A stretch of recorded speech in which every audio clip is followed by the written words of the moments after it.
Assalamualaikum warahmatullahi wabarakatuh. Salam sehat selalu.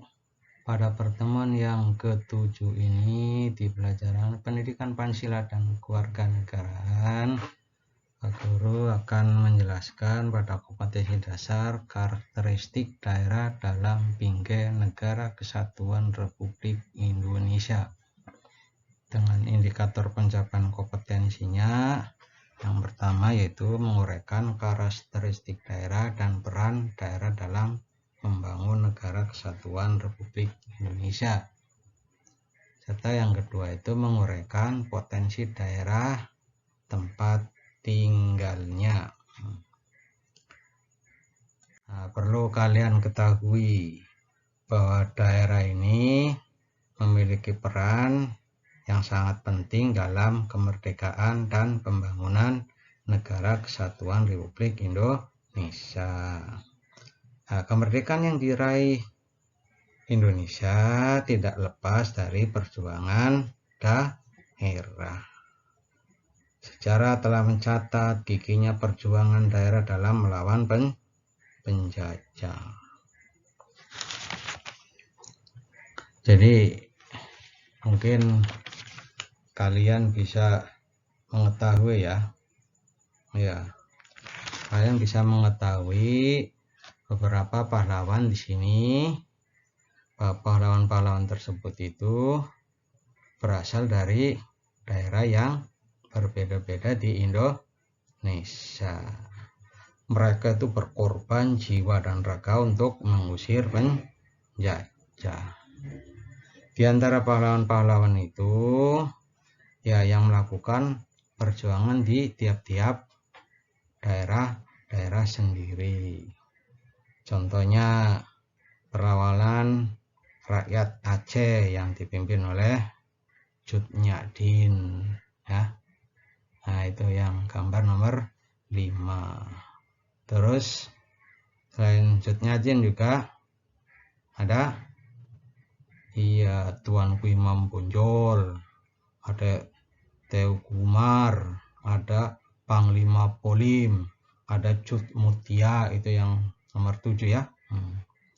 Terus perlawanan rakyat Jawa yang dipimpin oleh Sultan Ageng Tirtayasa, ada Sultan Agung dan Pangeran Diponegoro. Ini Pangeran Diponegoro yang nomor 2 ya. Ini mewakili perjuangan atau perlawanan rakyat Jawa. Yang dari perlawanan rakyat Kalimantan yang dipimpin oleh Pangeran Antasari. Ini gambar nomor 4. Perlawanan rakyat Sulawesi yang dipimpin oleh Sultan Hasanuddin. Ini nomor 8 ya, gambar nomor 8. Terus perlawanan rakyat Maluku yang dipimpin oleh Patimura, yaitu pada gambar nomor 3 ya. Terus Pak Guru tambahkan ini, perlawanan yang dilakukan oleh masyarakat Papua, yaitu yang dipimpin oleh Frans Kaisepo, ada Silas Papare, ada Martin Endi. Ya, itu diantaranya ya. Jadi ini lengkap ya. Sudah lengkap perjuangan bangsa Indonesia itu dari Sabang sampai Merauke. Ya, perlawanan daerah ini merupakan contoh peran daerah dalam memperjuangkan kemerdekaan Indonesia. Kemerdekaan bukan hasil perjuangan satu atau beberapa daerah saja, melainkan perjuangan dari seluruh rakyat Indonesia. Kemerdekaan Indonesia juga tidak lepas dari jasa pahlawan. Makanya banyak pahlawan yang telah berkontribusi besar terhadap bangsa dan negara. Perjuangan bangsa Indonesia masih belum selesai, meskipun telah berhasil meraih kemerdekaan, yaitu tepatnya pada tanggal 17 Agustus 1945. Namun masih banyak peristiwa yang terjadi di negara Indonesia. Terus bagaimana upaya mempertahankan negara kesatuan Republik Indonesia di berbagai daerah? Nah, kita lihat perjuangan dari berbagai yang mempertahankan beberapa upaya mempertahankan negara kesatuan Republik Indonesia di berbagai daerah. Ada beberapa peristiwa-peristiwa yang terjadi setelah kemerdekaan, diantaranya yaitu peristiwa Bandung Lautan Api. Peristiwa Bandung Lautan Api ini merupakan peristiwa pembumihangusan sendiri kota Bandung. Terus sejarahnya bagaimana? Nah, kita lihat video cuplikannya. Namun seiring dengan berjalannya pemerintahan dari suatu negara yang baru saja merdeka, tidak lepas pula dari berbagai tekanan negara-negara lainnya yang lebih kuat. Tekanan-tekanan yang diterima Indonesia dari negara lain pasca kemerdekaan seringkali menghasilkan konflik yang menghantarkan kepada peristiwa-peristiwa bersejarah di berbagai wilayah Indonesia. Salah satu peristiwa itu terjadi di Pulau Jawa di salah satu kota besar di Indonesia, yaitu Bandung, yang dimana terjadi konflik antara pasukan negara sekutu dan rakyat Indonesia yang melahirkan peristiwa bersejarah yang diberi nama Bandung Lautan Api. Tepatnya 12 Oktober 1945, negara sekutu yaitu Inggris mendatangkan pasukannya yang dipimpin oleh Brigadir Jenderal MacDonald ke kota Bandung. Saat itu, MacDonald mewakili negaranya menyampaikan beberapa tuntutan kepada pemerintah Indonesia, yaitu seluruh senjata rampasan rakyat Indonesia agar diserahkan kepada negara sekutu, dan tuntutan lainnya yaitu pembebasan tawanan. Ternyata tuntutan yang disampaikan oleh negara sekutu berdampak. Hal itu dibuktikan dari tawanan perang yang dibebaskan melakukan tindakan-tindakan yang mengganggu keamanan dan menimbulkan banyak bentrokan bersenjata dengan tentara Indonesia di berbagai tempat di kota Bandung. Bentrokan ini terjadi sangat sering dan berlarut-larut sehingga membuat rakyat Indonesia geram. Pada akhirnya, tanggal 21 November 1945, pada malam harinya, tentara Indonesia bersama Badan-Badan Pejuang Indonesia melancarkan serangan besar-besaran ke markas pasukan sekutu di Hotel Savoy Human dan Hotel Preanger, dan merupakan bentrokan bersenjata terbesar saat itu. 3 hari kemudian pasca penyerangan, tanggal 24 November 1945, MacDonald membalas serangan tersebut dengan mengeluarkan ultimatum kepada Gubernur Jawa Barat saat itu, memerintahkan agar wilayah Bandung bagian utara disterilkan dari pasukan bersenjata. Ternyata rakyat Indonesia tidak menghiraukan ultimatum tersebut, dan selama bulan Desember banyak Tanggal 23 Maret 1946, Sekutu kembali mengeluarkan ultimatum, kali ini terhadap Perdana Menteri Indonesia saat itu, Sultan Syahrir.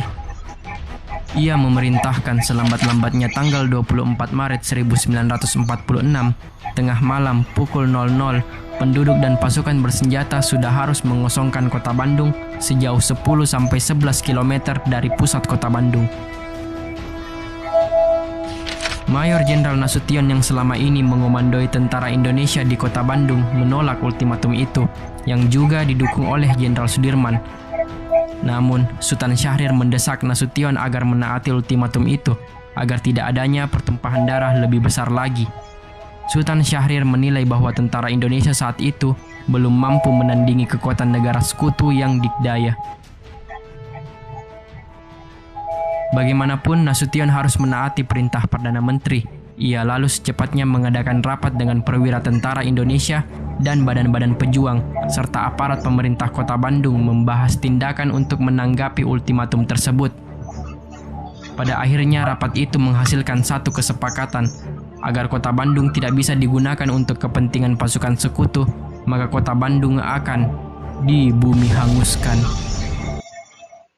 Ya, tadi itu tentang video peristiwa Bandung Lautan Api. Jadi yang membumi hanguskan bukan tentara sekutu, tapi dari pihak negara Indonesia, terutama penduduk kota Bandung, karena melihat dari segi pernyataan kurang lengkap ya, di Indonesia itu tidak mampu untuk menghadapi yang namanya tentara sekutu yang dipimpin oleh negara Inggris, yaitu panglimanya namanya Brigade McDonald ya, tanggal 12 Oktober 1945.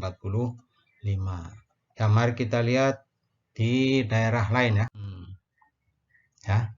Di daerah Ambarawa. Nah, di daerah Ambarawa juga peristiwanya hampir sama, yaitu tentara sekutu datang lagi ya untuk membebaskan tawanan Belanda di daerah Magelang dan Ambarawa. Peristiwanya bagaimana? Kita lihat cuplikannya sejarah tentang pertempuran Ambarawa.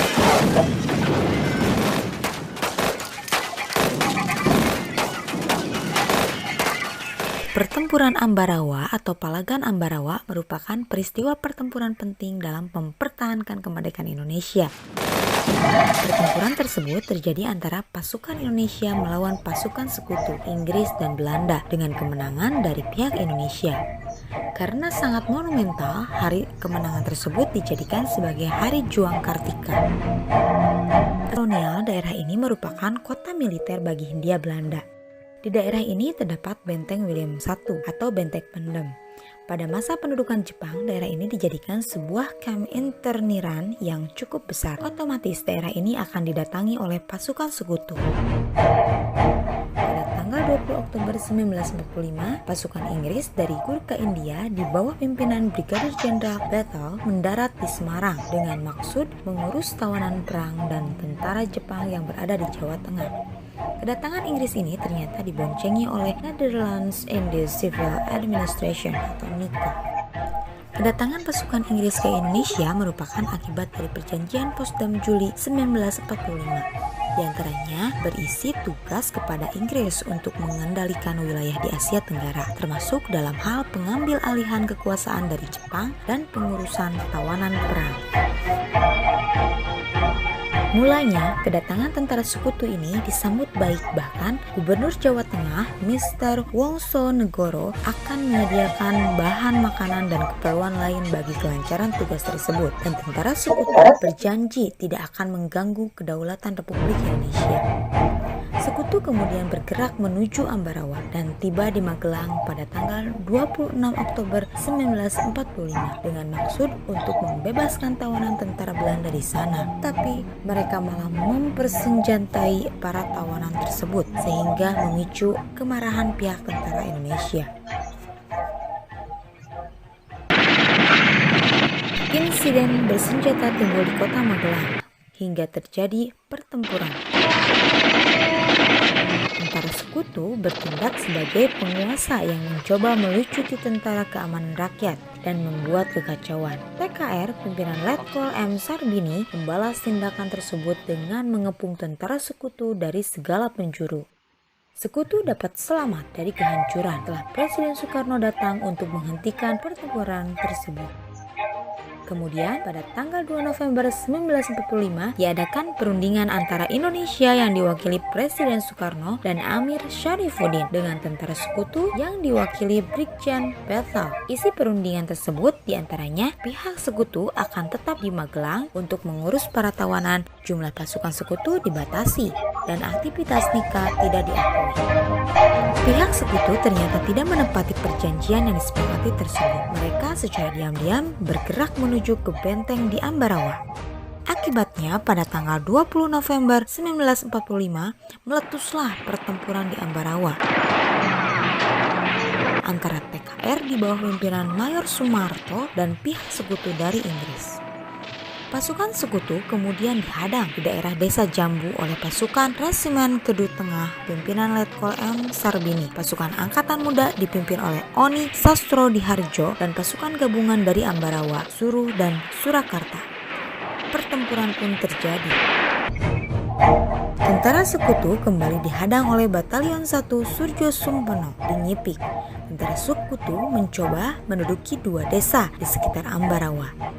Pasukan Indonesia di bawah pimpinan Letkol Isdiman berusaha membebaskan kedua desa tersebut, tetapi ia gugur dalam pertempuran tersebut. Gugurnya Letkol Isdiman membuat Komandan Divisi 5 Banyumas Kolonel Sudirman merasa kehilangan perwira terbaiknya. Ia kemudian turun langsung memimpin pertempuran. Kehadiran Kolonel Sudirman memberikan nafas baru kepada pasukan-pasukan Indonesia. Koordinasi diadakan di antara komando-komando sektor dan pengepungan terhadap musuh semakin ketat.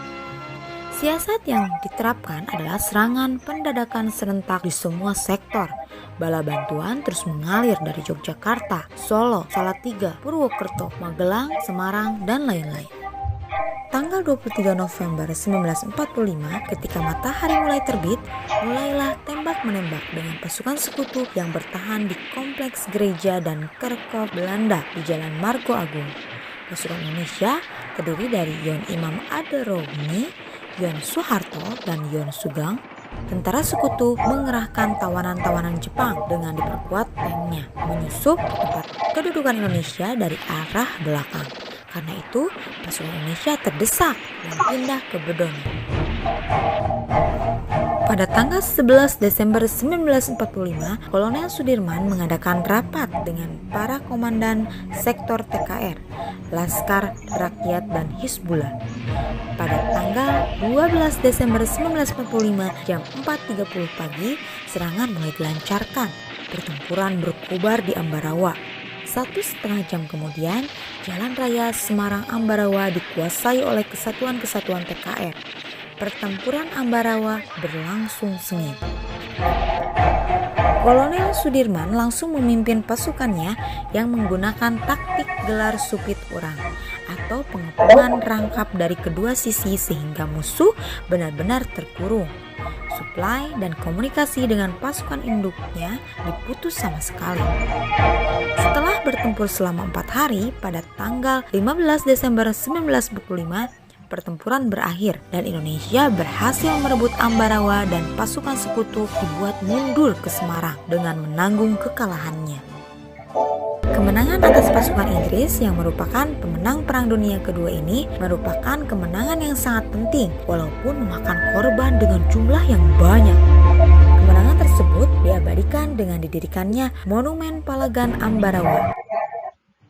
Ya, itu tadi tentang perjuangan setelah kemerdekaan di daerah Magelang dan Ambarawa. Monumen itu masih ada sampai sekarang ya, dijadikan sebagai saksi sejarah. Itu apa yang namanya upaya mempertahankan negara kesatuan Republik Indonesia setelah merdeka di daerah Ambarawa. Kita lihat yang di daerah lain, itu di daerah Bali. Daerah Bali ini terkenal dengan pertempuran Puputan Margarana. Puputan ini dalam artian itu adalah pertempuran habis-habisan ya, di desa Margarana. Nah, terus siapa yang memimpin? Yang memimpin itu adalah Kolonel I Gusti Ngurah Rai ya. Peristiwanya bagaimana? Kita lihat cuplikan videonya.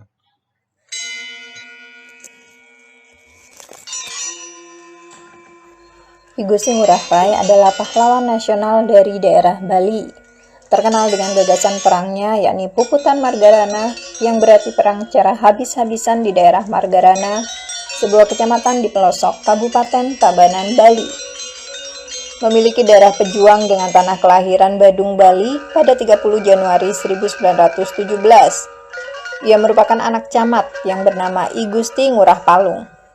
Hal ini pula yang menjadikan ia berkesempatan untuk bersekolah formal di Hollands Inland School atau HIS. I Gusti Ngurah Rai memilih untuk mengawali pendidikan formalnya di Holland Inland School di Bali. Setelah tamat dari HIS, ia melanjutkan ke MULO, sebuah sekolah tingkat lanjutan tingkat pertama di Malang. Selanjutnya ia memperdalam ilmu kemiliterannya di Prayoda Bali, Gianyar, yang dilanjutkan dengan pendidikan di Corps Opleiding voor Reserve Officieren atau disingkat CORO di Magelang dan pendidikan arteri di Malang. Berkat pendidikan militer yang banyak serta kecerdasan yang ia miliki, ia sempat menjadi intel sekutu di daerah Bali dan Lombok. Setelah pemerintahan Indonesia merdeka, I Gusti Ngurah Rai membentuk Tentara Keamanan Rakyat atau TKR Sunda Kecil, dan di Bali ia memiliki pasukan bernama Ciung Wanara. Pasukan ini dibentuk untuk membela tanah air guna melawan penjajah di daerah Bali. Sebagai seorang komandan TKR di Sunda Kecil, ia merasa perlu untuk melakukan konsolidasi ke Yogyakarta yang menjadi markas TKR pusat. Sampai di Yogyakarta, I Gusti Ngurah Rai dilantik menjadi komandan Resimen Sunda Kecil berpangkat Letnan Kolonel. Sekembalinya dari Yogyakarta dengan persenjataan, I Gusti Ngurah Rai mendapati Bali telah dikuasai oleh Belanda dengan mempengaruhi raja-raja Bali. Di samping itu, Ngurah Rai juga menyatakan bahwa Pulau Bali bergolak karena kedatangan pasukan Belanda. Dengan demikian, apabila ingin Pulau Bali damai, Belanda harus angkat kaki dari Pulau Bali. Ketika Ngurah Rai berhasil menghimpun dan mempersatukan pasukannya pada tanggal 8 November 1946, dilakukan serangan terhadap markas Belanda yang ada di kota Tabanan. Markas Belanda digempur habis-habisan. Dalam pertempuran itu, pasukan Ngurah Rai meraih kemenangan yang gemilang, dan satu detasemen polisi Belanda lengkap dengan senjatanya menyerah. Setelah itu, pasukan mundur ke arah utara kota Tabanan dan memusatkan perjuangan di desa Margarana. Setelah kepulangannya dari Yogyakarta, ia mendapati pasukan Belanda dengan 2.000 pasukan dan persenjataan lengkap, serta pesawat terbang siap untuk menyerang I Gusti Ngurah Rai dengan pasukan kecilnya. Bersama dengan pasukan Ciung Wanaranya, I Gusti Ngurah Rai berhasil memukul mundur pasukan Belanda. Pada saat itu, pada tanggal 18 November 1946. Namun hal ini justru membuat pihak Belanda menyiapkan bala tentara yang lebih banyak dari Pulau Jawa, Madura, dan Lombok untuk membalas kekalahannya. Pertahanan I Gusti Ngurah Rai berhasil dipukul mundur dan hingga akhirnya tersisa pertahanan Ciung Wanara terakhir di desa Margarana. Kekuatan terakhir ini pun dipukul mundur lantaran seluruh pasukannya jatuh ke dasar jurang. Hal ini pula lah yang diabadikan dengan istilah Puputan Margarana atau perang habis-habisan di daerah Margarana pada tanggal 20 November 1946.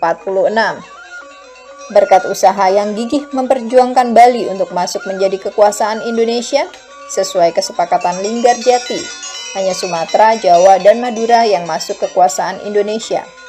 Ngurah Rai mendapat gelar Bintang Mahaputra dan kenaikan pangkat menjadi Brigjen TNI Anumerta. Ia meninggal pada usia 29 tahun dan memperoleh gelar Pahlawan Nasional berdasarkan SK Presiden RI nomor 63/TK/1975 tanggal 9 Agustus 1975. Namanya pun diabadikan menjadi Bandar Udara Nasional di Kota Bali. Ya, itu tadi tentang pertempuran Puputan Margarana di daerah Bali ya, yang dipimpin oleh I Gusti Ngurah Rai ya. Nah, mari kita lihat peristiwa pertempuran di daerah lain, yaitu pertempuran 10 November di Surabaya. Yang ini nanti akan melahirkan sebuah peringatan Hari Pahlawan. Nah, karena pada waktu itu orang-orang daerah Surabaya itu memang sangat gigih sekali ya, gigih sekali dalam mempertahankan kemerdekaan. Peristiwanya di mana? Peristiwanya itu tepatnya di daerah Hotel Yamato ya. Di situ nanti ada beberapa pahlawan, diantaranya ada Bung Tomo, ada Supriyadi.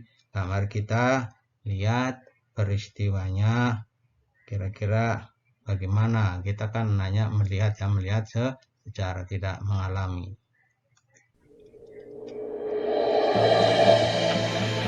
Bismillahirrahmanirrahim. Merdeka!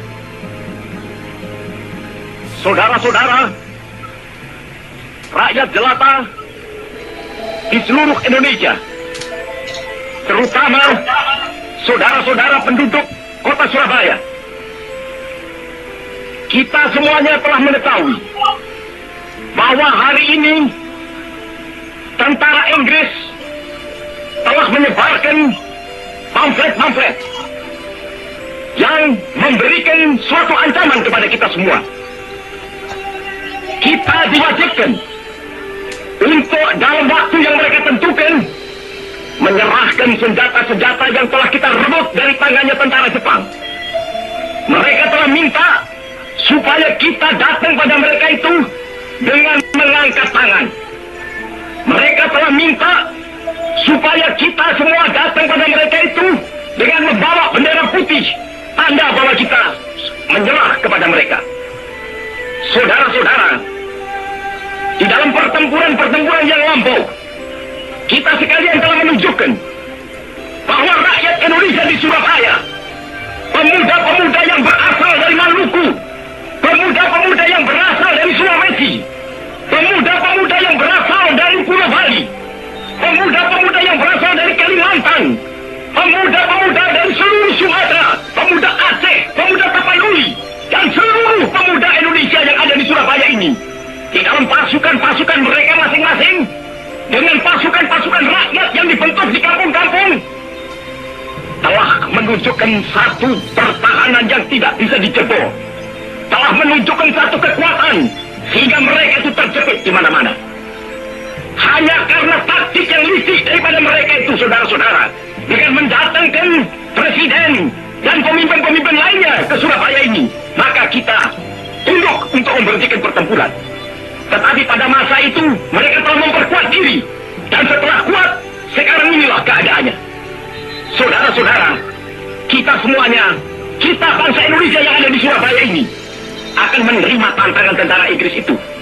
Dan kalau pimpinan tentara Inggris yang ada di Surabaya ingin mendengarkan jawaban rakyat Indonesia, ingin mendengarkan jawaban seluruh pemuda Indonesia yang ada di Surabaya ini, dengarkanlah ini tentara Inggris. Ini jawaban kita. Ini jawaban rakyat Surabaya. Ini jawaban pemuda Indonesia kepada kau sekalian. Hei tentara Inggris, kau menghendaki bahwa kita ini akan membawa bendera putih untuk takluk kepadamu. Kau menyuruh kita mengangkat tangan datang kepadamu. Kau menyuruh kita membawa senjata-senjata yang telah kita rampas dari tentara Jepang untuk diserahkan kepadamu. Tuntutan itu, walaupun kita tahu bahwa kau sekalian akan mengancam kita untuk menggempur kita dengan seluruh kekuatan yang ada, tetapi inilah jawaban kita. Selama banteng-banteng Indonesia masih mempunyai darah merah yang dapat membuat setarik kain putih, merah dan putih, maka selama itu tidak akan kita mau menyerah kepada siapapun juga. Saudara-saudara rakyat Surabaya, siaplah, keadaan genting. Tetapi saya peringatkan sekali lagi, jangan mulai menembak. Baru kalau kita ditembak, maka kita akan ganti menyerang mereka itu. Kita tunjukkan bahwa kita ini adalah benar-benar orang yang ingin merdeka. Dan untuk kita, saudara-saudara, lebih baik kita hancur lebur daripada tidak merdeka. Sebelum yang kita tetap merdeka atau mati. Dan kita yakin, saudara-saudara, pada akhirnya pastilah kemenangan akan jatuh ke tangan kita. Sebab Allah selalu berada di pihak yang benar. Percayalah, saudara-saudara, Tuhan akan melindungi kita sekalian. Allahu Akbar, Allahu Akbar, Allahu Akbar. Merdeka!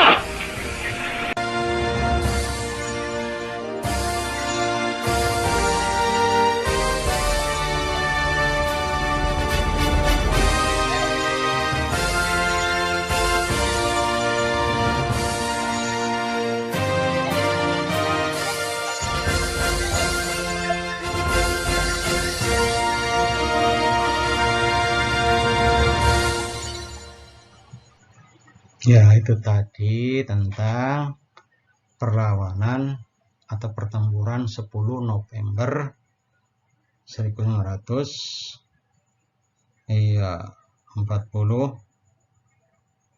40 Iya, 45 ya, itu setelah merdeka itu. Nah, di situ itu sudah ya ada beberapa peristiwa-peristiwa yang memang Inggris, lagi-lagi Inggris ya. Inggris tidak bosan-bosannya datang di Indonesia. Sampai sekarang aja itu pertempuran Surabaya yang Inggris dipimpin oleh Jenderal Malabi. Iya, Jenderal Malabinya itu tidak tahu sampai sekarang dia masih hidup atau masih sudah meninggal, tidak tahu, karena pada waktu itu pertempuran 10 November yang dijadikan sebagai hari pahlawan yang pada waktu itu Inggris yang dipimpin oleh Jenderal Malabi, sampai sekarang tidak diketahui keberadaan Jenderal Malabi. Itulah beberapa peristiwa mempertahankan negara kesatuan Republik Indonesia di berbagai daerah.